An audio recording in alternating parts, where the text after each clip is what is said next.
vigrahaya hemabhadivya chavisundaraya tasmai mahaprema rasa pradaya chaitanya chandraya namo namaste chaitanya chandraya namo namaste.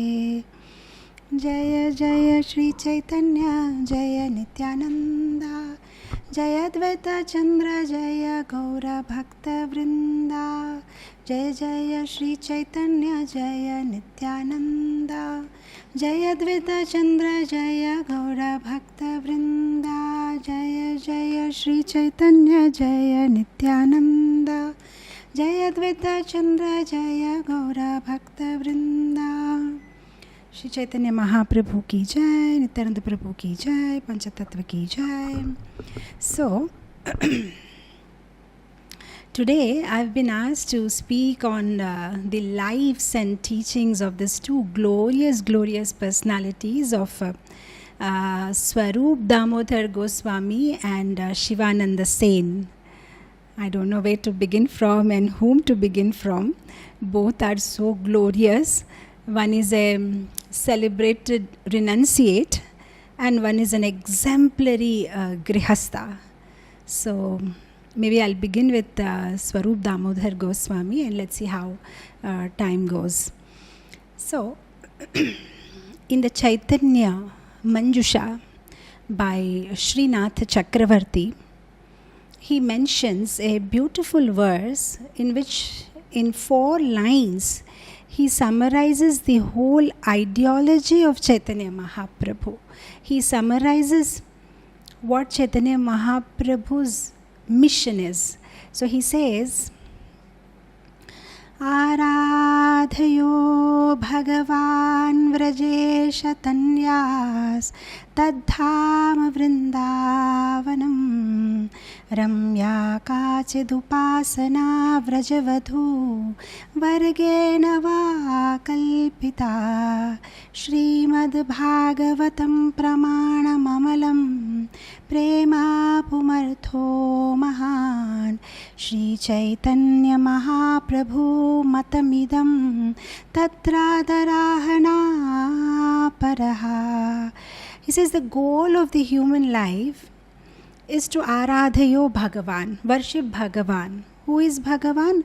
Vrajesha Tanyas, one who is the son of Vraja Isha. Isha is the king of Vraja and that is Nanda Maharaj.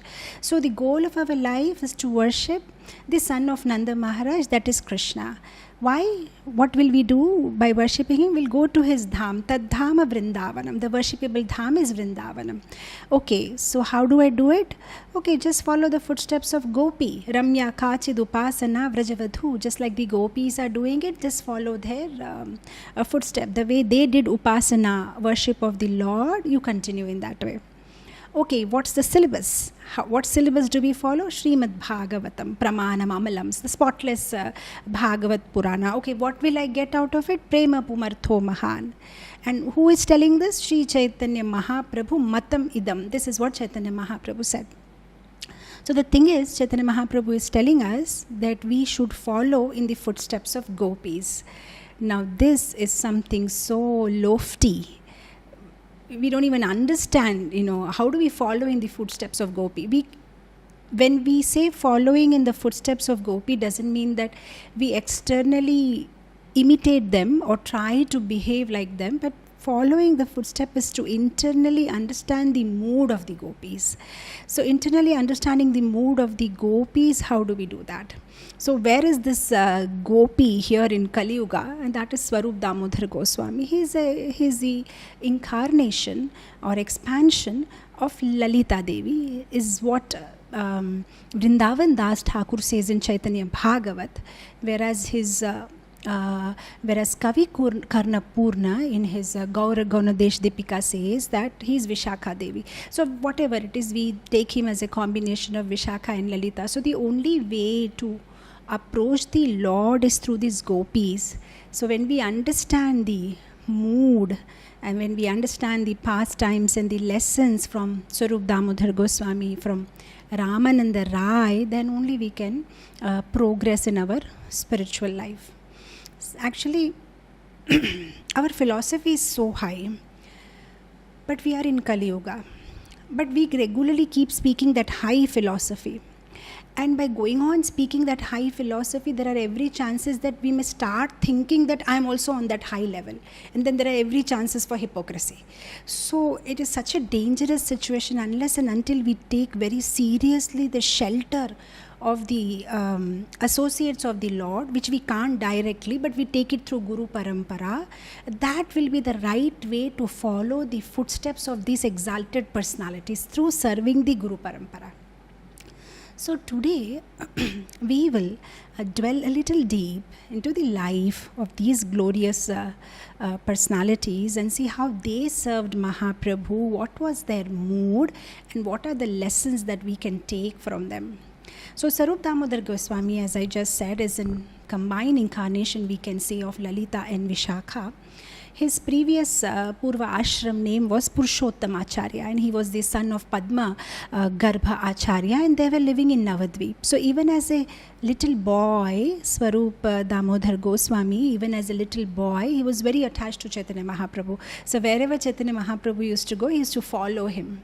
Now, when Chaitanya Mahaprabhu took sannyas and left Navadvip, he became very sad. He became almost like, mad, like a madman. And then he ran and he left house and and went to Varanasi. And there he took initiation from Chaitanyananda Bharati. And then, after taking sannyas, when he comes to know that Mahaprabhu is in Puri, then Swarup Damodar Goswami, he comes to Puri. And when he reaches Puri, he says Mahaprabhu is not there. Mahaprabhu is in South India. So he just remains in seclusion.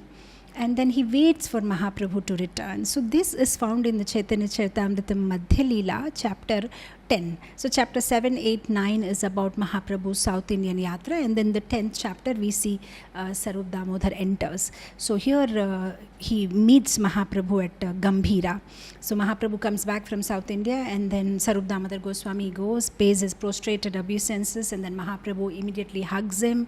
And then very beautiful conversation between both of them start, where Mahaprabhu tells Swarup Damodar Goswami that, oh, I just dreamt that you are going to come today, and I was blinded. I was like a blind man. Now that you have come back, my vision is restored. So that much attachment Mahaprabhu had for Swarup Damodar Goswami. And then, he was called Swarup because that was the name he got when he took actually, when you take sannyas, they change the name, but Swarup Damodar Goswami, he just retains his brahmachari name. His brahmachari name was Swarup. So usually, Bhaktisiddhanta Saraswati Thakur mentions that usually when they take sannyas, they're supposed to get the name of Tirtha, but he did not accept all that. He said, I'll just retain my brahmachari name. And even Bhakti Vinod Thakur in his Amrita Pravaha Bhashya, he says that Swarup Damodar Goswami did not want saffron cloth, danda, or any external sannyas related things, because he thought that will make him falsely proud. So he took the sannyas in the spirit, but he did not actually accept saffron cloth. So then he goes to Mahaprabhu, and then there has been very beautiful conversation between both of them when he sees Mahaprabhu for the first time after taking sannyas, and then he tells Mahaprabhu that, oh, I'm so sinful.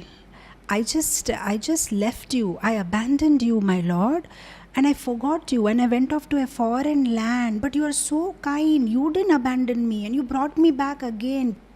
You bounded me by your love in the neck, and you brought me back to you. You are so kind. So I thought that was such a beautiful conversation, because it says in Vandanam, when we do the Navavida Bhakti Vandanam, when we pray to the Lord, there has to be 4 things. We glorify the Lord, we ask forgiveness from the Lord, and we tell the Lord about our shortcomings, and then we put forward our desire. So all these 4 things were covered by Swarup Damodar Goswami. When he just meets the Lord, he tells him that, oh, I'm fallen, I'm sinful. That means he's just, talking about himself, and then he glorifies the Lord. But you have not abandoned me, though I abandoned you. You're so kind. By your mercy, you brought me back. And then he says, give me shelter at your lotus feet. And he glorifies the Lord, and then he asks forgiveness. He asks forgiveness that I went off to a foreign land and I forgot you. So I thought that was something like Swarup Damodar Goswami was actually representing all of us jivas, because this is what happened in our life also. We forgot Lord. We just moving around in this material world from one body to another. Our soul is going on, and we have abandoned the Lord. But Lord has not abandoned us. He's still there. He's always there as Paramatma in our heart, and He's all the time trying how to get us back. And He's sending messages through His devotees, through His books, through His prasadam, through His rupa, through His name, through His form. Come back, come back, come back to me. So such a beautiful conversation. And this name Damodar is also given to Swarup Damodar by Chaitanya Mahaprabhu, because he was such an amazing singer. He used to sing so beautifully that it is said in elsewhere in Chaitanya Charitamrita that when Swarup Damodar Goswami sang, it was like a Gandharva, and Mahaprabhu used to get so ecstatic and maddened that one time when Swarup Damodar Goswami was singing, Mahaprabhu actually ran in ecstasy and he jumped inside a deep dry well. And then all the devotees became so anxious and they all ran to the well. What must have happened to Mahaprabhu? And when they looked inside the well, they see the well has become full of butter and Mahaprabhu is floating in that well. So that beautiful singing Swarup Damodar Goswami used to do. So his brahmachari name was Swarup, and then Mahaprabhu called him Swarup Damodar because of his beautiful singing. In fact, in the 10th chapter, so many beautiful qualities of Swarup Damodar Goswami are mentioned. How he was in the knowledge of scriptures, he was like a Brihaspati. In singing, he was like a Gandharva. So we know that he was like a Brihaspati. How so many examples are there in Chaitanya Charitamrita, especially how when there was a simple Bengali devotee called Bhagwan Acharya, and how this Bhagwan Acharya he gets very easily carried away, very simple hearted person. And once a Bengali poet comes to him in Puri and befriends him and starts living with him and then starts narrating his poems, whatever he had written, and Bhagwan Acharya becomes so happy with those poems, and he goes to Swarup Damodar Goswami and says, such beautiful poems he's writing, maybe we should present this to Mahaprabhu. So Swarup Damodar Goswami was more like a censor committee. Everything that goes to Mahaprabhu has to go through him. So initially he said, I don't want to listen. And then when Bhagwan Acharya was insisting, then he said, okay, I'll hear. So then when Swarup Damodar Goswami, they had a reading where this Bengali poet, he does his reading. And the moment he reads the first stanza, everybody becomes so happy. They start clapping hands. But Swarup Damodar Goswami says, stop, and then he tells the poet, can you explain to me in detail what do you mean by your first para? And then when he starts saying in the poem, Jagannath is the body and Chaitanya Mahaprabhu is the soul, and in Jagannath Puri the body and soul have come together. Then Swarup Damodar Goswami becomes very unhappy. He said, what is this, philosophy? You have created your own philosophy. How can you call Jagannath's Vigraha, the deity, as a material body? He's a supreme Lord. There is nothing like body and soul. And how can you call Chaitanya Mahaprabhu as a soul? That means you are trying to compare Mahaprabhu with the ordinary jivas like us. We are soul. We go from one body to another. But you are comparing, with that same tendency, you are comparing Mahaprabhu. Oh, you are blaspheming. You will be ruined. And he just gives him left and right. And all the devotees who are present there, they were just glorifying this Bengali poet, and then they all understand, and then they all become very grave. And then, but this Bengali poet was a very nice Vaishnav, and though he wrote something wrong, but that was because of his lack of training, not intentionally trying to criticize the Lord or something like that. So then, immediately when Swarup Damodar Goswami understands his mood, then he becomes very soft to him and he says, "Oh, no, it's okay. I mean, this verse is, you could have changed it a little bit like this, then this verse would have been appropriate." So, like that, very sweetly. See, here we see a sweet heart of a Vaishnav. Actually, Vaishnav likes everybody. There's nobody a Vaishnav doesn't like. But at the same time, a Vaishnav is smart and very intelligent, and it's not that he will accept philosophical deviations, because Vaishnav is a natural leader, and he knows that if today I say yes to this, the future generations, they will go on with this poetry and they may misinterpret it. So they are so careful to cut it at the bud wherever there is a little deviation. But otherwise they are very soft-hearted. So anyway, he disapproves him, but he doesn't disown him, and immediately he just criticizes or chastises him, but then at the same time he just accommodates him also and says, "Okay, don't worry, you stay in Puri in association of devotees, read Srimad Bhagavatam regularly and get proper training." And then he does that. The devotee, he does that. He reads Bhagavatam, gets proper training, and eventually he starts writing amazing poem. And then Swarup Damodar Goswami takes that Bengali poet to Chaitanya Mahaprabhu and makes sure that he gets the blessings of Chaitanya Mahaprabhu.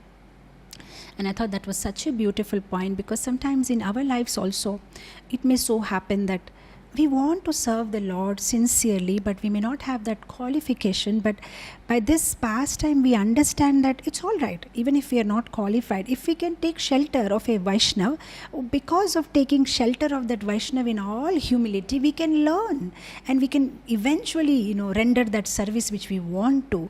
So I thought that was so beautiful. And of course, there's so many such incidents happen with Swarup Damodar Goswami. But this particular incident is very sweet, because we understand that Vaishnav can be so kind. One moment they may be angry on us, but the other moment, they will accept us if we surrender, because the whole goal is for them is to somehow please Krishna. And they just like a sculpturer, how he just molds the stone, they just mold us properly. So sometimes the hitting may be hard, just like, you drink neem juice. Neem juice is bitter, but it's healthy. So sometimes when Vaishnavas chastises, it may be like bitter like a neem, but it's good for spiritual health. They'll mold us in such a way that we become presentable to the Lord. So similar such incidents happen when Bhagwan Acharya's brother Gopal Acharya comes from Varanasi, and he's a Mayavadi. But Bhagwan Acharya says, it's okay even if he's a Mayavadi, but he's written very nice poem. And anyway, we are not Mayavadis, right? We are all devotees. We know what to take and what not to take from that poem. So he goes to Swarup Damodar Goswami and says, why not you just give him one hearing? He has written it very beautifully. Then Swarup Damodar Goswami, he chastises Bhagwan Acharya and says, what is this? We are not supposed to hear, even if it is, even if we know what to take, what not to take, still better to avoid Mayavada Bhashya, and I'm not interested to listen, and you ask him to leave Puri, I don't want to listen to his, whatever he has written. So that way Swarup Damodar Goswami was so very strict. So, so like that, there's also something very special that all of us owe to Swarup Damodar Goswami, is that whatever we are reading, this nectarian Chaitanya Charitamritam comes from Swarup Damodar Goswami. Because the last 12 years that Mahaprabhu was in Jagannath Puri, Swarup Damodar Goswami and Ramananda Rai, they were like shadows of Mahaprabhu, always with Mahaprabhu. So he made notes like a diary, whatever pastimes were happening. And when Raghunath Das Goswami came to Jagannath Puri, when he ran away from his house, Mahaprabhu had given Raghunath under the care of Swarup Damodar Goswami. So Raghunath Das Goswami was personally hearing, reading those notes of Swarup Damodar Goswami. In fact, Mahaprabhu used to say there are 3 Raghunaths in Puri. There is Raghunath Bhatta, there is Raghunath Vaidya, and then there is Swarup's Raghunath. That means Swarup Damodar's Raghunath Das Goswami. So Raghunath Das Goswami, he heard all these pastimes from Swarup Damodar Goswami. And when Chaitanya Mahaprabhu left this world, shortly afterwards, even Swarup Damodar Goswami left this world. At that time, Raghunath Das Goswami was very sad. The Lord has left, my Guru has left, so why should I live in this world? So he goes to Vrindavan to take association of Rupa and Sanatan. But even after going there, he has this tendency, I cannot live in separation. So one fine day, he decides to give up his body. At that time, Rupa Goswami, somehow controls him and says, well, you have, personally witnessed the pastimes of Mahaprabhu, and you have also heard so many pastimes from your Guru, Swarup Damodar Goswami. Why not you narrate them? So then Raghunath Das Goswami starts giving classes. And in that class, Krishnadas Kaviraj Goswami hears all the pastimes, and that's how he writes the Chaitanya Charitamritam. So largely it is from the notes of Swarup Damodar Goswami. So we owe it to him today, whatever the nectar of Chaitanya Charitamritam that we are drinking. So Swarup Damodar Goswami is very, very important for us. And not only that, Mahaprabhu during the Gundicha Marjan Leela made one very important point. Today in India is the Gundicha Marjan day. So from morning we were all into cleaning, and just in the evening devotees finished up the whole cleaning process. So this very, very special pastime happens today, the Gundicha Marjan Leela, where Mahaprabhu along with all the devotees are cleaning the Gundicha Mandir, the mandap, and one Bengali devotee, he just comes and starts washing Mahaprabhu's feet and starts drinking water from there. And Mahaprabhu is like, Krishna, Krishna, what is this happening? And he immediately calls Swarup Damodar Goswami and chastises him. Look what your Gaudiya Vaishnava is doing. Look what your Gaudiya is doing, See what situation he has put me into. Inside the Hari Mandap, inside the temple, somebody is washing my feet and drinking. See how this is offense, And then he says, look, your Gaudiya Vaishnava is doing it. And that is a big hint to all of us, that all of us in the Gaudiya, Madhva, Sampradaya, we all belong to Swarup Damodar Goswami. Because Chaitanya Mahaprabhu himself says, your Gaudiya Vaishnava. That means all the Gaudiya Vaishnavas are under the shelter of Swarup Damodar Goswami. In fact, we call ourselves as Rupanugas, but even Rupa Goswami is under the shelter of Swarup Damodar Goswami. And how is that? We see the proof of that in Chaitanya Charitamritam. In Chaitanya Charitamritam, at one place when Mahaprabhu is singing a beautiful verse, and Rupa Goswami writes a commentary to that verse, and when Mahaprabhu goes to meet Haridas Thakur, that hut where they are staying, somehow Mahaprabhu gets hold of this leaf where Rupa Goswami has written that poem, commentary, and then he becomes so happy that how did Rupa Goswami understand my heart? And then he asks Swarup Damodar, hey, how did he understand my heart? And then Swarup Damodar Goswami says, Mahaprabhu, because you have blessed him, you have empowered him, because you have showered your mercy on him, that is why he is able to understand. So then Mahaprabhu looks at Rupa Goswami and says that you take teachings from Swarup Damodar Goswami. So the rasa, the science of rasa was learned by Rupa Goswami from Swarup Damodar Goswami. So ultimately you see, we are followers of Rupa Goswami, but Rupa Goswami has taken shelter of Swarup Damodar Goswami. So how important Swarup Damodar Goswami's role in all of our Gaudiya Vaishnava's life is. So like that, there are many other pastimes. In fact, there's no one place. You can see many, many different chapters in Chaitanya Charitamrita. Somewhere the other Swarup Damodar Goswami's name will come. Like one instance is where when Mahaprabhu finally goes to Vrindavan, finally they agree. They were just, cheating Mahaprabhu, not allowing him to go to Vrindavan. And finally, when they agree, then Swarup Damodar Goswami says, okay, we agree, but with one condition, you have to take an assistant. So then Mahaprabhu says, no, I don't want. And then Swarup Damodar Goswami says, no, you have to take Balabhadra Bhattacharya, and he's a good devotee, he'll take care of you. So like that, we see Swarup Damodar Goswami was an expert organizer. He used to organize everything, what prasadam Mahaprabhu will take, what he will do, his daily, he's like a secretary, where he will go, his travel plan, everything was decided by Swarup Damodar Goswami. And not only that, he was even a good writer. In fact, even during his brahmachari time, he had written something called Sangeet Damodar, a musical book also. He was, and the whole daytime, Mahaprabhu used to meet everybody, but in the night time, he used to hear bhajans of Chandidas and Vidyapati and Jayadev Goswami, which Swarup Damodar Goswami used to sing very beautifully like a Gandharva, and Mahaprabhu used to become so happy because Mahaprabhu is in the mood of Radha Rani in separation from Krishna. And Swarup Damodar Goswami used to enhance that mood by beautifully singing bhajans which are connected to, give more rasa to that mood which Mahaprabhu was experiencing. In fact, even during Rath Yatra, when there were 7 groups made, every group had a lead singer and every group had a lead dancer.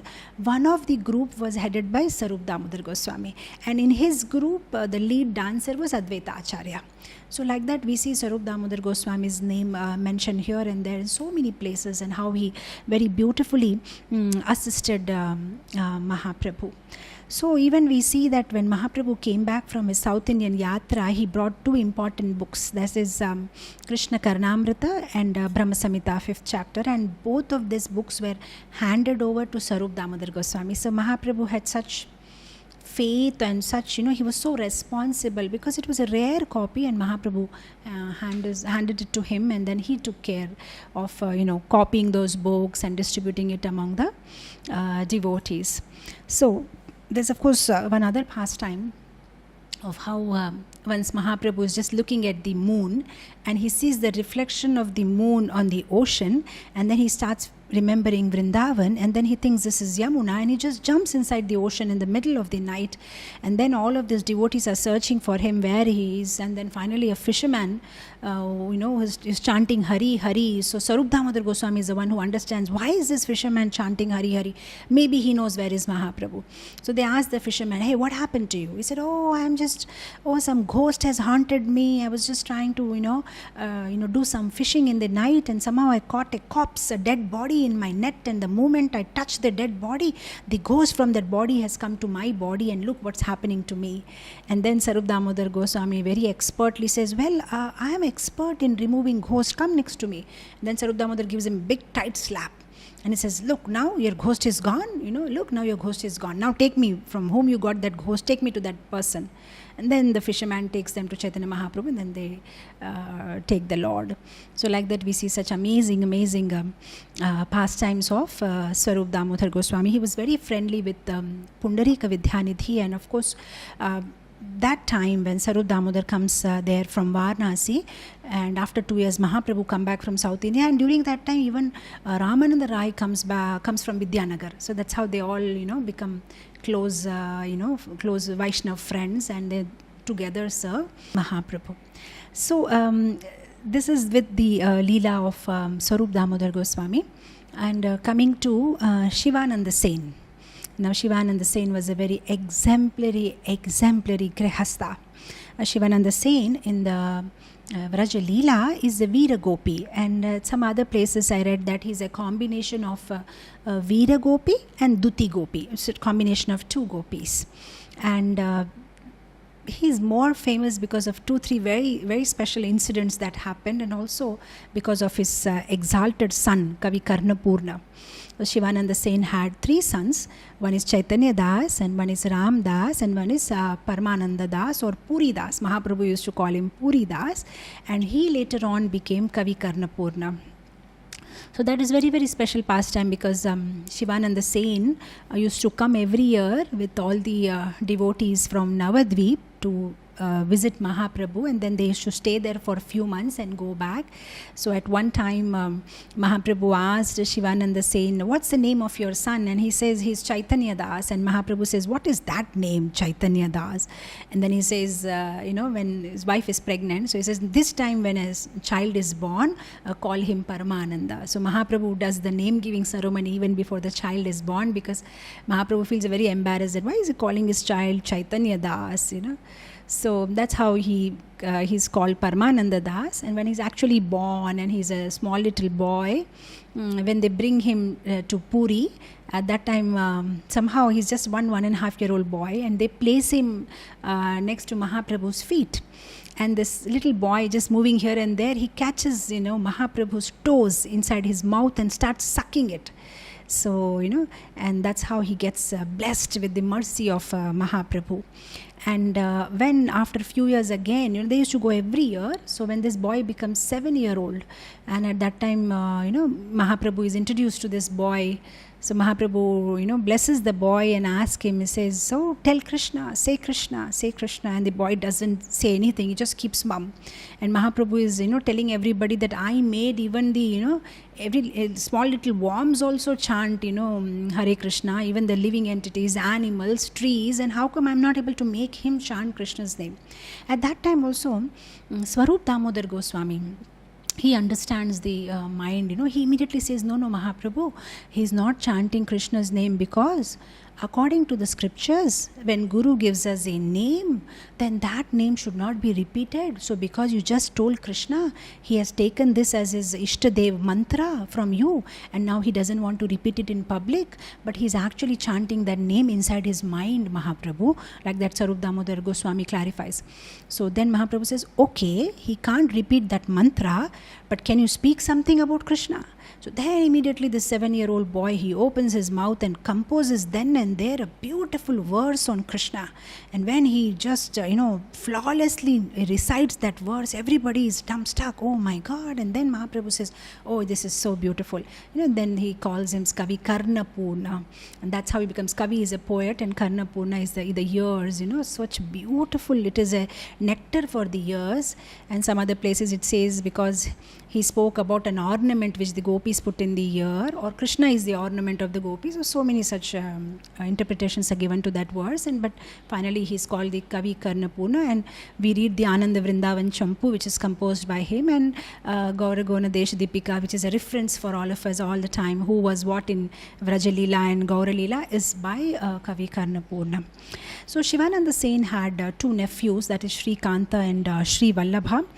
And the main important service of Shivananda Sen was arranging travels, food and lodging and ferries and taxes and toll taxes, and organizing this whole yatra of taking devotees from Navadvip to Jagannath Puri every year. That was his main service. And it was not that like he was collecting money from everybody and then spending. He used to spend his own money. It's like just, doing a unmotivated, selfless service to the devotees. Actually, that service was done by Vasudeva Datta, but Mahaprabhu himself said that, hey, this Vasudeva Datta is very prodigal. He spends a lot of money lavishly, so you take care of it. So then Shivananda Sen started taking care of it, and it was such a, usually, every devotee wants to do a service which is attention seeking. Okay, everybody should know. But Shivananda Sen was so humble. The type of seva that he was doing was something like in the background. Nobody would even know what he did. But he used to do all that, speaking with this. Because those days, the place was ruled by the Muslims. So Orissa was by Hindu people, but the Bengal was by the Muslim king. So when they had to go to Orissa, there were lots of tolls that they had to pay, and they had to negotiate, and Shivananda Sen was very expert with that, and especially being Grihastha, he knew that how to talk, what to do, so he used to do that job. So that was what he was doing, and something very beautiful happens one day. So one day, because those days there was no mode of transport, so it used to take for them almost 1 month to go from one place to another. So they used to halt in some village and then again walk and then halt, and that's how they used to go. So once it so happened that a dog followed them. So now when this dog followed them, Shivananda Sen became so merciful to this and so compassionate to this dog that he was personally taking care and making sure that he gets prasadam, because his dog also became like one of the pilgrimage in their whole jatra, hearing the Bhagavatam class, taking prasadam, walking with them, and he was continuously with them. But at one point, when Shivananda Sen became busy with the toll collectors, and when he came back in the evening, the dog was missing. So he asked his servants, what happened to the dog? And they said, we don't know, it was here. Did you feed the dog? They said, no, we forgot, we were busy. So Shivananda Sen gets very upset, and he sends 10 and 20 of his best men, go and search for the dog. But then it's all futile. They search everywhere and they can't get the dog. So now, he becomes very upset, and, with a very sad heart, he's continuing his journey, because he was so compassionate to the dog that even at one place when the ferryman, the boatman who takes them across, had said that I will not take the dog in my boat. And Shivananda Sen was ready to pay double just to take the dog across with them. Of course, as devotees, we should understand this one thing very clearly, that Shivananda Sen's attachment to the dog was not like the Bharat Maharaj's attachment to the deer. His attachment to the dog was more like Yudhishthir Maharaj's attachment to the dog. There's a little difference here. Because Bharat Maharaj's attachment to the deer took him down, took him away from Krishna. When he was leaving his body, he was just thinking, oh, what will happen to my deer? Who will feed him? Oh, where is the deer today? I didn't hear his sweet sound. Or where is the green grass for my deer? So what was happening is he was getting attached to him and detached to Krishna. But here we see in the case of Yudhishthira Maharaj, when the dog was accompanying him and finally the time came for him to ascend, go up, he said, I'm not going to leave this dog because the dog is dependent on me and it's my duty to take care. So there is a difference between attachment and duty. And here we see the same thing with Shivananda Sen. He didn't do it as, oh, I just got attached to the dog. No, he was saying because the dog was becoming Krishna conscious, or rather he was taking prasad, he was participating in the class, so he was just having compassion that, oh, this dog is going to miss the opportunity. He was hearing Harinam, and so that was for the spiritual progress of the dog, but that was not a mundane attachment. Because sometimes, as devotees, we may just misunderstand. He got attached to dogs, even I can get attached to some animal. But what's the purpose? Is that do we want some reciprocation? Then that is sense gratification. Because what happens in the karmi world, when they keep dog, or they want to hug the dog and they want reciprocation from the dog, it may not be genuinely that I want to make dog Krishna conscious or something like that. So there's a little difference here. And then of course, Shivananda Sen, with very heavy heart, they just continue the journey. And then finally, when they reach Puri, to their amazement, they see the dog is there, sitting next to Chaitanya Mahaprabhu. Chaitanya Mahaprabhu is eating coconut, and after eating, he's just throwing the remnants to the dog, and the dog is very happily eating it. And then after some time, they don't see the dog anymore. So then Swarup Damodar Goswami says, oh, maybe the dog has just gone back home, back to Godhead, because he received the mercy of Mahaprabhu. And I thought that was such an important lesson for all the devotees, that if somebody can become a object of affection of a Vaishnava, then he becomes automatically an object of affection of the Lord. And that's such a beautiful point. The Vaishnava's mercy is followed by the mercy of the Lord. If some Vaishnava is merciful on us and shows compassion to us, then we can be ready. Now next we're going to get mercy from the Lord, because that's how the order is followed. So instead of directly trying to approach the Lord, if we simply become a dog, a dog in the house of a Vaishnava, and somehow we become a recipient of the mercy of that Vaishnava, then there are all chances that we will become the recipient of the mercy of the Lord. This is what happened to the dog. That's why every day in the Mangalarti we are singing, Yasya prasadad bhagavat prasado, Yasya aprasadad nagati kutopi. When the Vaishnavas, they show mercy on us, then it's easy to reach God. But if they are displeased with us, then we don't know what's our gati. In fact, the Vaishnavas or our gurus, they play such an important role in our life. In fact, Madhvacharya, he sings a very beautiful Kannada verse. He says that Hari Munigare Hara Kayava, Hara Munigare Hari Kayava, Hari Hara Munigare Guru Kayava, Guru Munigare Kayava Yaru. He says if Lord Vishnu is upset with you, don't worry, Shiva will take care. Oh, Shiva is upset with you? Don't worry, Lord Vishnu will take care. Oh, both Lord Shiva and Vishnu are upset with you? Don't worry, Guru will take care. Oh, Guru is upset with you? Oh, then I don't know what to do. I don't know who will take care of you. So in this context, I'm trying to say that Guru and Vaishnavas, we have to be so careful. If Vaishnava is upset with us, don't know, where will we go? What should we do? So one has to be so careful not to displease a Vaishnava. At the same time, if we please a Vaishnava, then, the doors of Krishna's mercy are open to us. And one way of pleasing Vaishnavas is to do Vaishnava Seva. And that's what Shivananda Saint was doing. So selflessly, taking care of everybody. They used to come, Advaita Acharya used to come, Nityananda Prabhu used to come, sometimes with their wife and children and the whole entourage, and very selflessly, like a humble servant, just trying to serve them so sweetly. And when somebody does Vaishnava Seva, actually there is so much ananda. There are, Vishwanath Chakravarti Thakur says, there are 4 kinds of anandas. One is Vishaya Ananda, the ananda, the pleasure that we get from sense gratification. That's very low ananda, because it's a visha. Later on it'll be like a poison.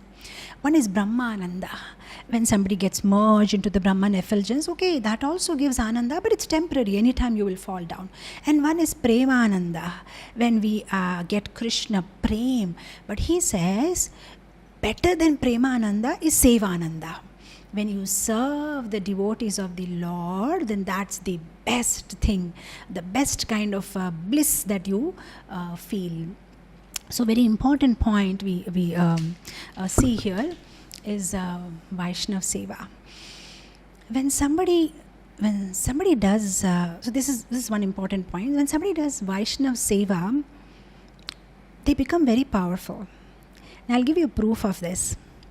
In the Krishna Leela, when Kamsa was driving the chariot, and Devaki and Vasudeva, just after Devaki gets married. So Kamsa is driving this chariot and he's taking Devaki and Vasudeva, and then suddenly Akashvani, the celestial announcement comes, hey Kamsa, you are taking this Devaki with you, but her 8th son is going to kill you. Now somebody may say, why do the demigods have to make such announcement? They could have keep their mouth shut. Unnecessary, they put Devaki into problem, and then Devaki and Vasudeva were imprisoned. Why did they even have to do it? So Vaishnava Acharyas, they gave a very good commentary. They said they purposely, the demigods, they did it because Kamsa was doing Vaishnava Seva. He was taking Devaki and Vasudeva like a menial servant, like the charioteer, taking them in the chariot. If he would have continued to do this Vaishnava Seva, he'll become very powerful. So they don't want he should do Vaishnava Seva. That's why they stopped him immediately. The moment they did that, celestial Akashvani announcement, immediately Kamsa stopped his ratha, got down, took out his sword, and then, there ends the matter, and then both of them were put into the prison, and at least he was stopped from doing Vaishnava Seva. Does Vaishnava Seva, he'll become very powerful. Nobody can then do anything to him. That's why Vishwanath Chakravarti Thakur says that sometimes the Lord actually hides the Vaishnavas, because sometimes he's worried if they serve the Vaishnava, then I'll be sold out to them. So that's one very important point. In fact, Chaitanya Bhagavat Vrindavan Das Thakur says that when Mahaprabhu was leaving Navadvip, the last instruction that he gave to Sachi Mata was, Mother, we should do Vaishnava Seva, and Krishna consciousness or our bhakti life should be continued in association of devotee. That was the instruction he gave to Sachi Mata. In the Antilila of Chaitanya Charitamritam also, at one place Chaitanya Mahaprabhu mentions that service to Vaishnavas is more important than service to Krishna. And then in the Srimad Bhagavatam 11th canto, Lord Krishna also says that Mad Bhakta Puja Abhyadikam, that if you render service to my devotees, I become very happy. And then you see Bhakti Siddhanta Saraswati Thakur also says that if somebody doesn't serve a Vaishnav, doesn't have a faith on Vaishnav, then 3 things he will do. He'll become envious, he'll become violent, and he'll start blaspheming devotees. So one has to be very careful, have faith on Vaishnavas and do Vaishnava Seva. Then Srila Prabhupada also, in one of the classes he gave in Los Angeles in 1968, he said, in our ISKCON community, our community is made up of devotees. Just like the way we love Krishna, we should love his devotees. So Srila Prabhupada made this statement, and many places in his classes he mentioned that just the way we love Krishna, we should love his devotees. Then we see Bhakti Vinod Thakur in Upadeshamrita. He also, very beautifully he says this point that our goal is not to make a Kanishta community. Our goal is to make a Uttama community. So that means our goal is not to have a community which is full of Kanishta devotees. And definition of Kanishta is one who has only faith and respect and love faith and love and respect only for the Supreme Personality of Godhead, but he doesn't have any faith on Vaishnavas. So that is a Kanishta. So Bhaktivinoda Thakur says we don't want to have Kanishta community, we want to have Uttama community. So where we respect the devotees of the Lord also in the same way as we respect Lord. So there is a problem here. We are very much convinced by that yes, we should serve a Vaishnava, we should love and respect a Vaishnava, but how do we know who is a Vaishnava? That's where we are stuck, and that's where our whole life is stuck. I like to serve and I'm convinced that, but there's no pure devotee there. I don't find anybody is pure. Everybody has some or the other, How do I even know who is a pure Vaishnava? What are the symptoms? How do I get to know?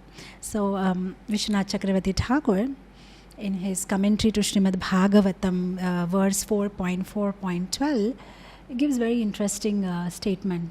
He says that in this world, there are 4 sadhus and there are 4 asadhus. So he gives a different types of sadhu. So he says in sadhu also there is mahat and there is mahatara and there is ati mahatara and there is mahatma, and then in asadhu also he says asadhu, asadhutara, asadhutam, and like that he gives different explanation.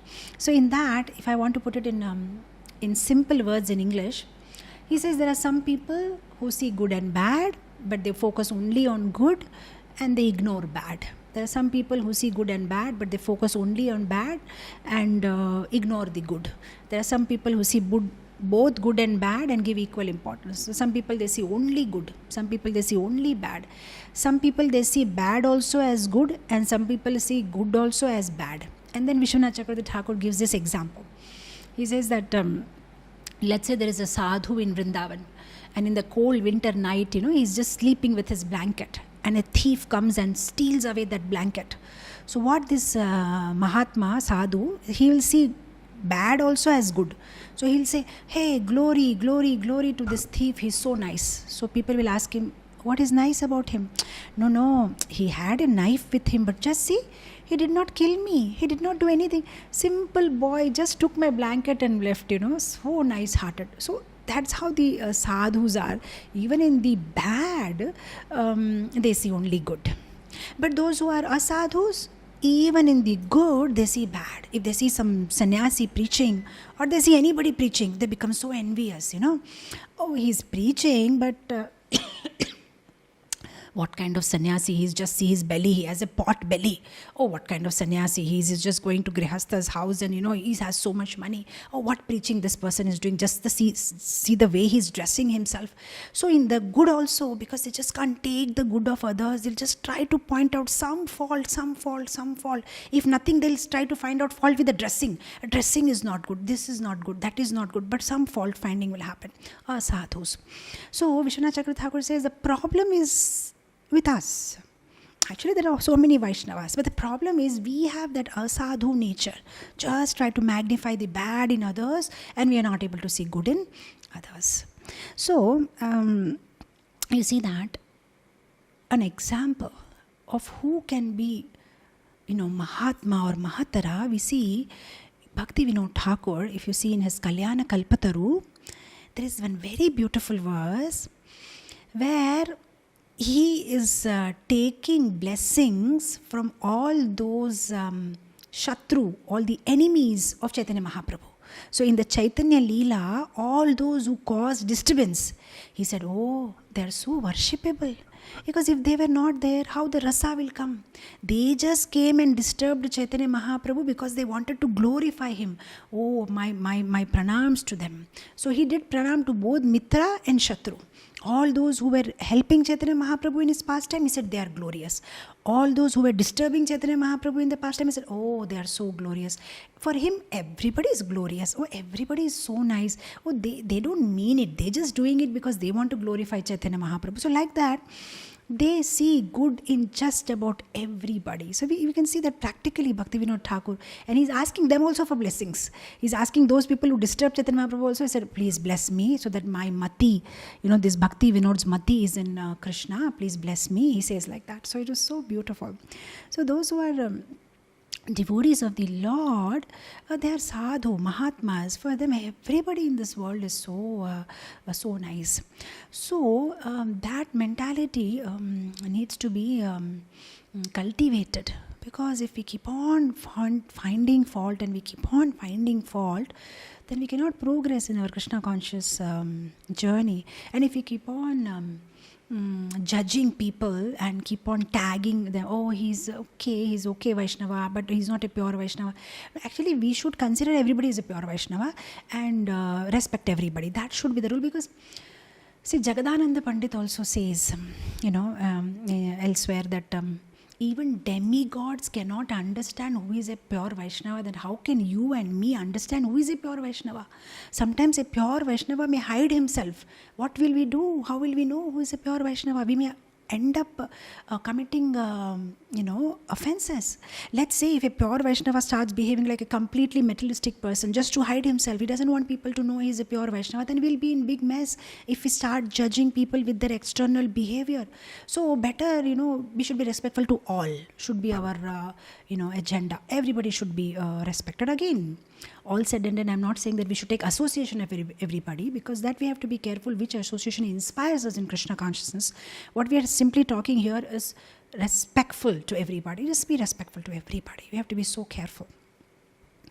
In the 9th canto of Srimad Bhagavatam, chapter 13, verse number 11, in the purport, Srila Prabhupada mentions one very beautiful point. This is in connection with Nimi Maharaj, when he gets a spiritual body. So here Srila Prabhupada says in the purport that just like Krishna, according to his independent will and desire, he may manifest himself, he may unmanifest himself. If he wants, we can understand him. If he doesn't want, we can't understand him. He has his whole independent choice. Similarly, a devotee also, a pure devotee, a Jivan Mukta, he has a choice. Sometimes he wants to reveal himself, he will reveal. Sometimes he doesn't want to reveal himself, he will not reveal. So we have to be so careful. See, like you see in the pastime of Bhrigumuni, when Bhrigumuni goes to, meet Brahma and then Shiva, and then finally he goes to Vaikuntha, and there he kicks the Lord on his chest. Now, externally if we see, oh, I don't want to associate with somebody who kicks the Supreme Personality of God, it's better to say Hare Krishna to him far off. Why should we take his association? But in Vrindavan Das Thakur, in Chaitanya Bhagavat, explains this whole Leela in such detail, wherein he mentions in a verse that actually Krishna inspired Bhrigumani to do that, because he wanted to, glorify worship of Vishnu, or glorify, himself, because the whole point was that the Naimisharanya sadhus were trying to figure out who should be worshipped. So that whole arrangement was made by Lord, that Brahma will behave like this, and then Shiva will behave like this, and then Bhrigu will come and kick me. So he says that Krishna actually entered inside Bhrigu and made him do that. So now see, externally we may think, but Bhrigumuni is so offensive, so much anger. Can pure devotee have so much anger?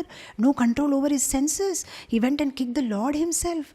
But actually this is all drama. Lord inspired him to do it. So like that, imagine every single day in our life, we may be judging so many devotees. Oh, why is doing like this? Why is behaving like this? Why is talking like that? So how do we even come out of this confusion? So then Vrindavan Das Thakur says the only solution is respect everybody. Don't get into the nitty-gritty. Who is Vaishnava? Who is pure Vaishnava? Not Vaishnava. Just everybody should be respected. Anybody who's chanting Krishna's name, just be respectful to everybody. Be careful. Don't commit any offenses, just to be on the safe side.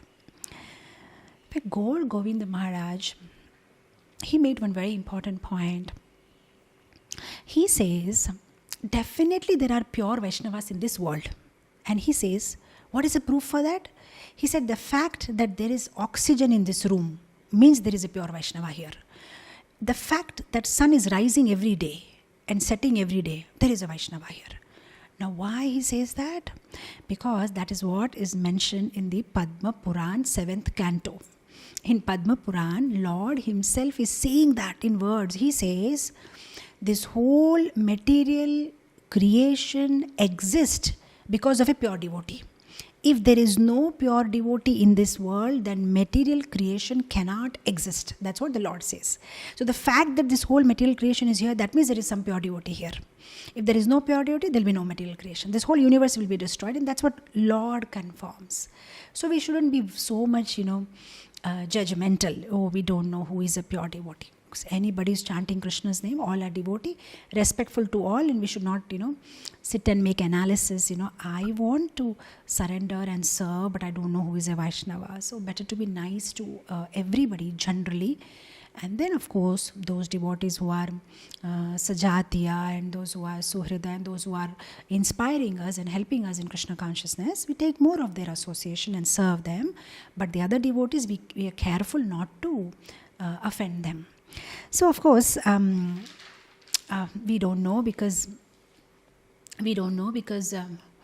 it's not that a temple president in a temple may be a pure devotee, or a GBC may be a pure devotee. Maybe a sweeper inside a temple is a pure devotee. We never know who is a pure devotee, because it's not about external post. It's not about how many years in ISKCON. It's not about it. We just don't know. We can't understand the heart. So better to be respectful to every single living being. So anyway, all said and done, why did we get into this? So we were talking about how, he was so keen about Vaishnav Seva, Shivananda Sen, and he took Vaishnav Seva as his life and soul. And so beautifully he was rendering this service of taking all the Vaishnavas to Puri Dham to meet Mahaprabhu. And that is why he became the recipient of Mahaprabhu's special mercy. In fact, Mahaprabhu had given special instruction.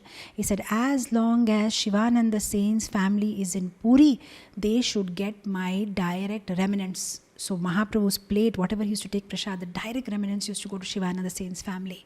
So why that special mercy to Shivananda? He was not giving big donation to Mahaprabhu.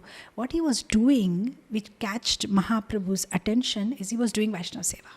So that's the whole point I was trying to drive home, is that if somebody does Vaishnava Seva, then they can just purchase the Lord, That's why Lord is so careful, with the devotees who are serving the other devotees. He just, becomes there. That's why in our movement, what is that words by Chaitanya Mahaprabhu? Dasa dasa anudasa, gopi bharata padakamalayo, dasa dasa anudasa. So that secret Chaitanya Mahaprabhu has given, that if you want to please him, then we try to become dasa dasa anudasa.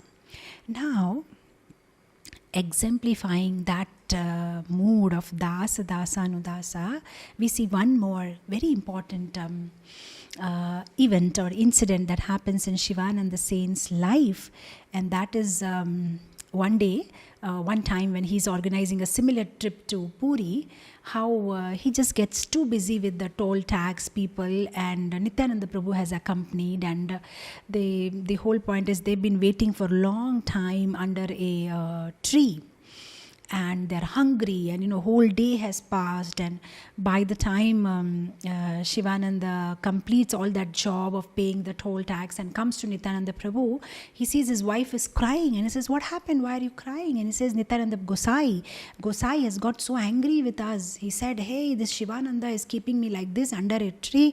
I'm so hungry, I may die out of hunger. May Shivananda's 3 sons die. So now she was crying that Nityananda Prabhu has cursed us. And then immediately Shivananda says, oh, foolish lady, why you are crying? We deserve this. The kind of inconvenience that we have put the Lord into, we deserve it. So let our sons be died, if that is what Nityananda Prabhu wants, don't cry. He's a Supreme Personality of Godhead. And that is so, so, so very beautiful. And then he goes to Nityananda Prabhu and he asks for forgiveness, that I'm very sorry I became late. And Nityananda Prabhu, getting very angry, just kicks him on his head with his feet. And then he becomes all the more happy. And Shivananda says, oh, today you have accepted me as your own. The way you have punished me, now my life is perfected. And I thought that was so beautiful. Of course, it's so high and so lofty for us to even comprehend. How can somebody do that? For us, our seva is so highly dependent on reciprocation. Every single moment, every single seva, right from making a sambar to making a garland, we are highly dependent on appreciation and reciprocation. Now, how's the garland I made for Krishna today? And we need somebody to tell us, it was beautiful, Mataji. How's the sambar I made? How am I looking? How did I do this? And we so much crave for it. And here is somebody, forget about reciprocation, he gets chastisement after doing all the selfless service, and he's ecstatic about it. So amazing. That means his source of happiness is Krishna's service. His source of happiness is not any other external things. See, like, even though we are serving Krishna, our source of happiness is not Krishna. We are serving Krishna, but our source of happiness is somebody else who will appreciate our service for Krishna. And we highly depend on that. And if we don't get that, we become depressed and we don't have any enthusiasm to do service anymore. Because we are not able to understand that our source of happiness should be Krishna. But we see here, for him, the source of happiness is seva itself. So, even the small service of making garland or making Krishna Prasadam, the source of happiness should be seva itself. The fact that I got the opportunity to make this garland for Krishna is, such a wonderful thing. So that should be, making us happy. Of course, at the same time, there shouldn't be a question after this class that, but is it wrong if I want to make a Vaishnava happy? But, because we go through Vaishnava. So when I'm making the garland, I just want to ask that Vaishnava that are you pleased with my service? Or is it wrong if I ask a Vaishnava, how is the sambar today? Did I cook well? I just wanted to please a Vaishnava. Now, that's up to you. We're not talking about externals. What we're talking about is what's going on inside us. If you really and genuinely have that attitude that, is this Vaishnava pleased by my service? I just want to please this Vaishnava, then it's all right. But the whole point is, do we want to please ourselves? Then that's something we need to check for ourselves, because others can't go inside our heart and check what we're really hankering for. Are we really hankering for, appreciation somewhere to boost our ego or some kind of a sense gratification? Then we should just self-examine and be little careful about it. But if it's genuinely to please other Vaishnava, then there is no harm in asking, how's the garland today, or how's the prasadam, or how did I do this service, or how did I organize this event? But the source of happiness should be seva itself. So can you imagine, he must be getting so much pleasure from seva that other things don't matter. And the chastisement also gave him so happiness because he took it in the right mood, And many times I give this example, that, sometimes guests come at home. And you see sometimes some naughty children come with the guest, and then you go and serve them some drink or some cool drink, some ruabza, and that naughty child may break the glass, and immediately you will say, that's all right. Small child is naughty, it's all right. If children don't make noise, whether you and me will make or what, let them play. We'll be so sweet to them. But the same glass, if our son breaks, then he has had it. We'll say, what? Can't you see? Can't you be careful? Can't you hold the gas properly? You know how costly it was. You broke my whole crockery set. The whole set, that matching set is gone disturbed. Why you should have been so careful. With our child, we are so strict, or rather, because he's our own, we want to discipline the child. But when it comes to guests, we say, it's okay. Children are not naughty. Who will be naughty? You and me will be naughty, or what? Because we're not interested in disciplining their child. They're just guests. But our child, we want to discipline. So the same feeling here Shivananda Sen is having. Because now you have accepted me as your own. That's why you want to discipline me. You want to chastise me. You are kicking me. You are punishing me. Because now you think I'm your own. You have full right on me. Whom do we chastise? Whom do we get angry on? Somebody whom we think is mine. You have that right.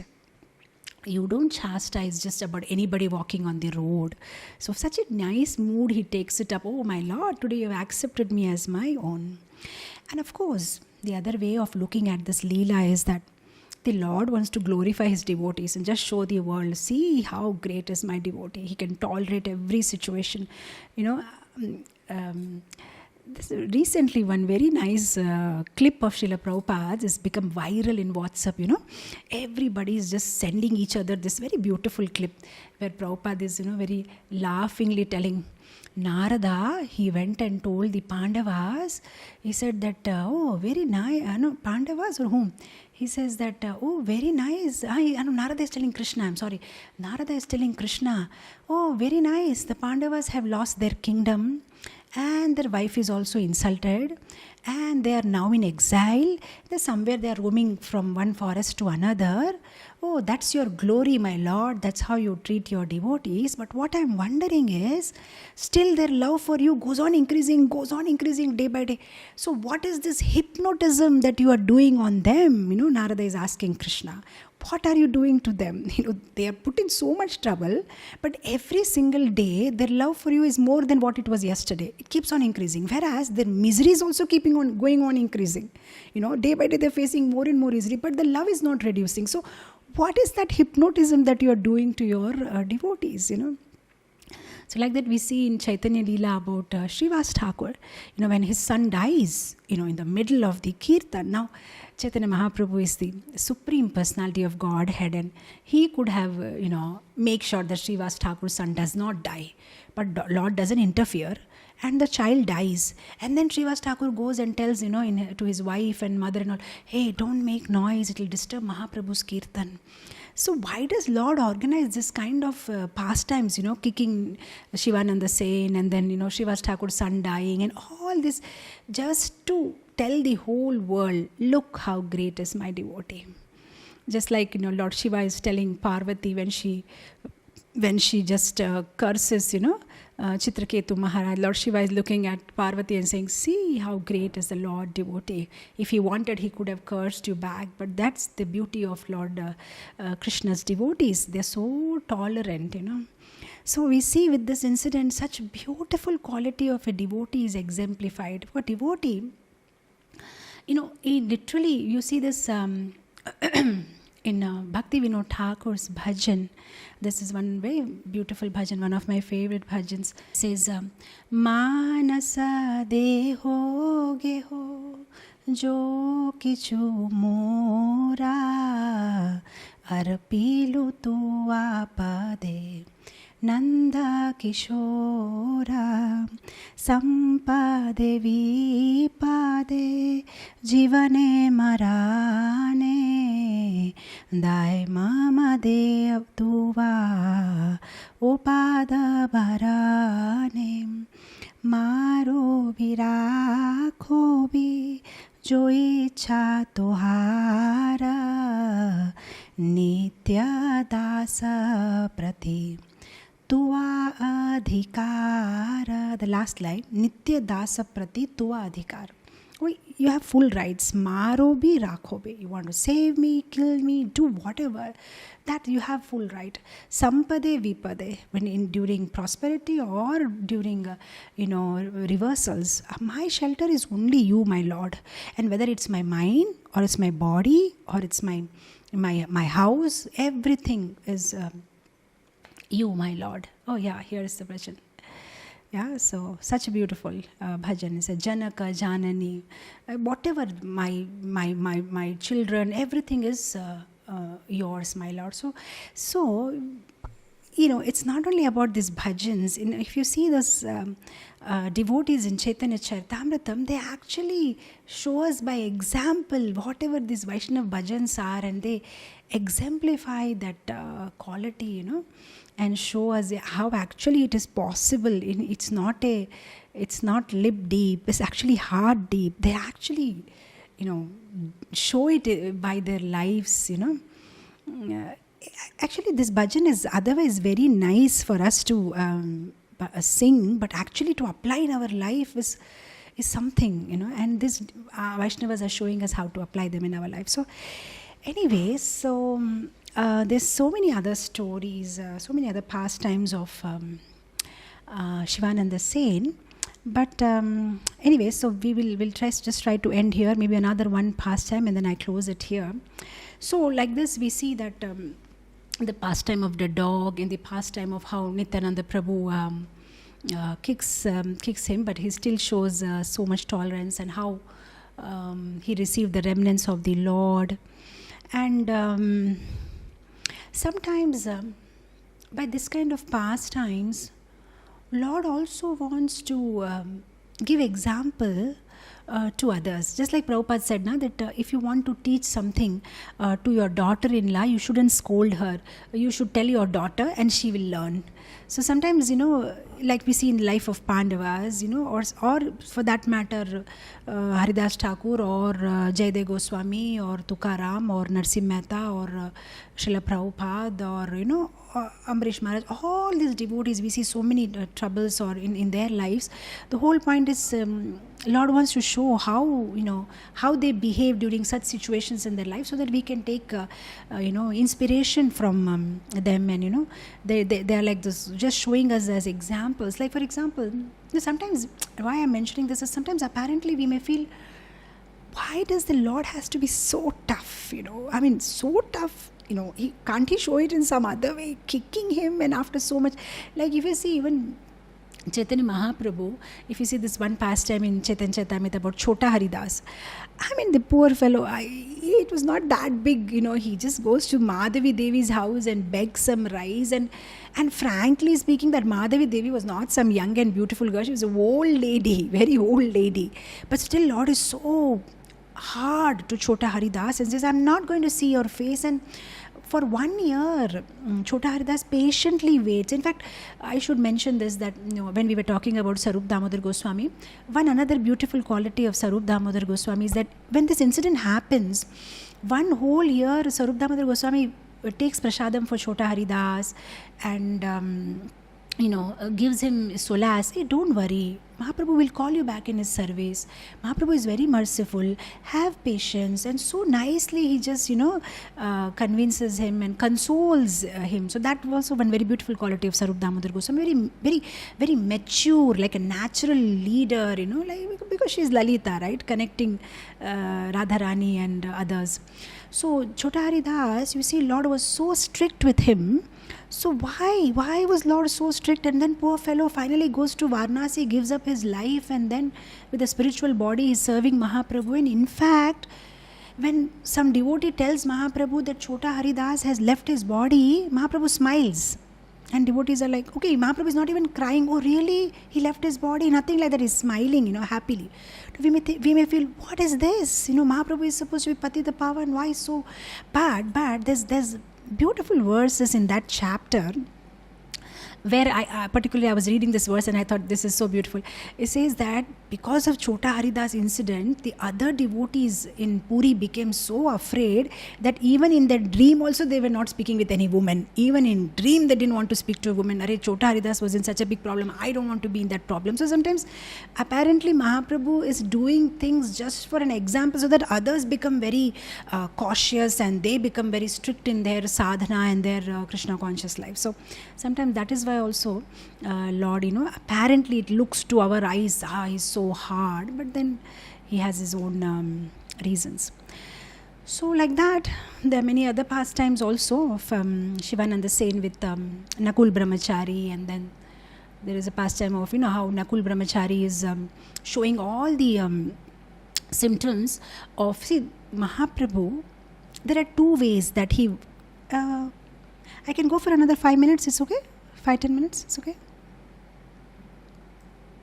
Okay, so Mahaprabhu, he delivered people in 2 ways.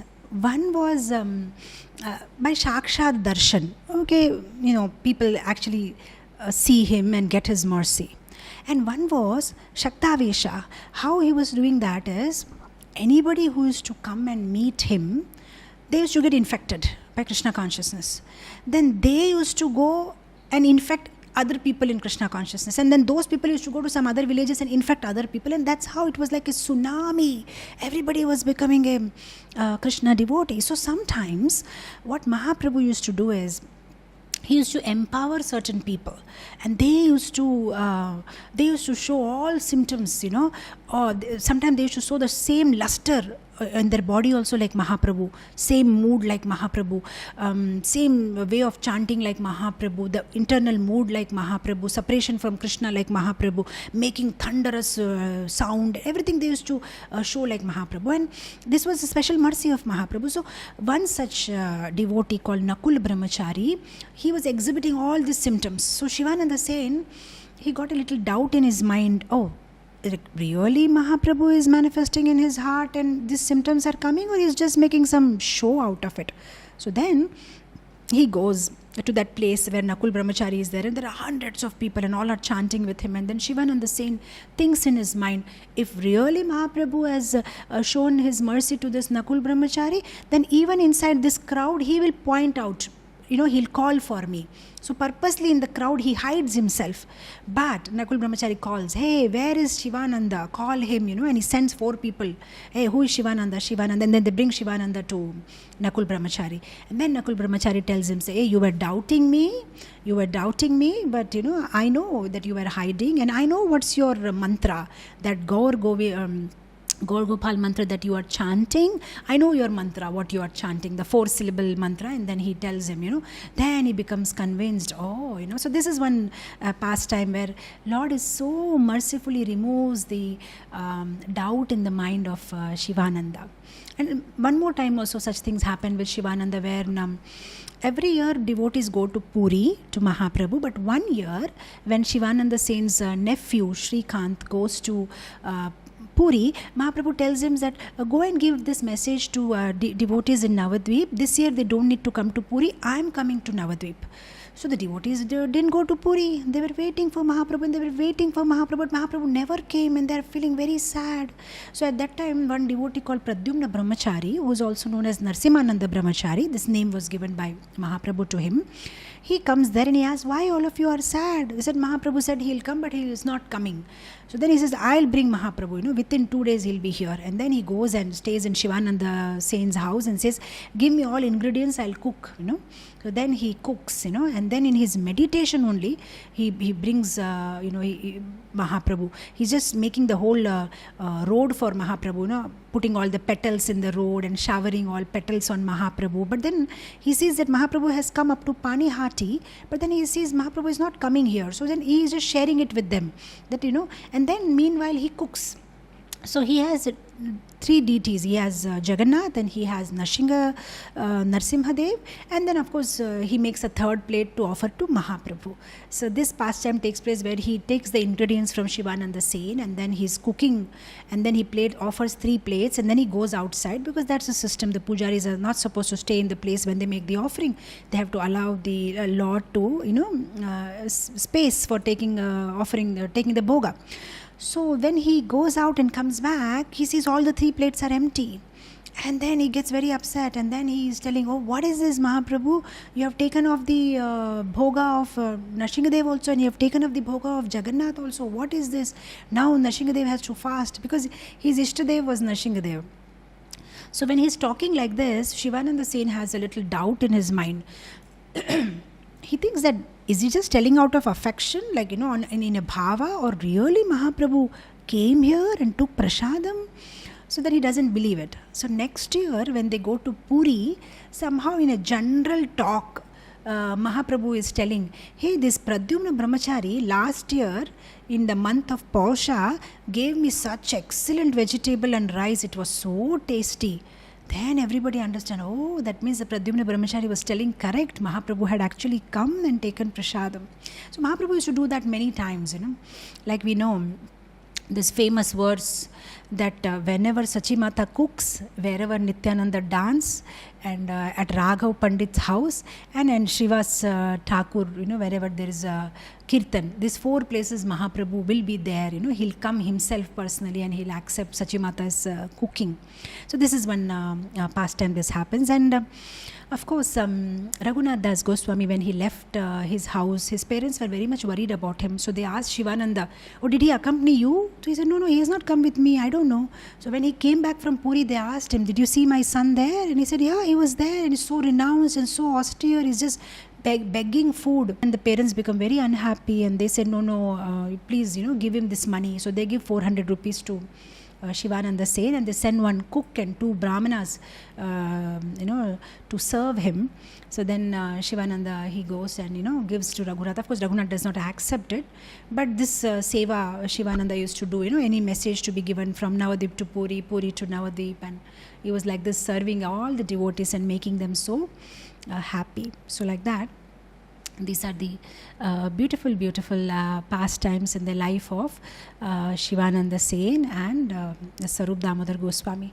So on this very, very auspicious day of their disappearance, we can beg for their mercy from the core of our hearts, that they can bless us, that we can develop this respect for all the Vaishnavas and not commit any offenses in the feet of Vaishnavas, and then we can serve them wholeheartedly, unconditionally, selflessly, and get the mercy of these Vaishnavas and Chaitanya Mahaprabhu, and please our Parampara Srila Prabhupada in this way. Thank you so much. I'll end it here with this. Thank you so much. Shivananda Sen ki jai, Swarup Damodar Goswami ki jai, Jagat Guru Srila Prabhupada ki jai. Hare Krishna. Sab Krishna Krishna Krishna lage, Sab Krishna Krishna Krishna lage, Sab Krishna Krishna Krishna lage, Sab Krishna